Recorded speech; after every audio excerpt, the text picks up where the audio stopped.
Hello friend, আজকে বানাবো less দিয়ে চটপটা চাট রেসিপি।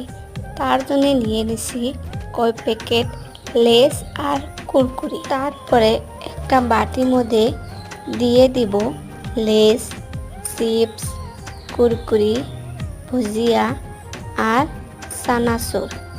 তারপরে দিয়ে দিব পেঁয়াজ কুচি, কাঁচামরিচ কুচি আর টমেটো কুচি। তারপরে দিয়ে দিব ধনিয়া পাতা। তেল বাড়ার জন্য আমি দিয়ে দিব বিট লবণ দিয়ে তারপরে ভালো করে মেখে নিব। তারপরে দিয়ে দিব খাট্টাপন আনার জন্য লেবু। এই তো রেডি আমার চটপটা চাট রেসিপি। আপনারা এইভাবে বাড়িতে রেডি করতে পারেন, খাইতে অনেক টেস্টি হয়।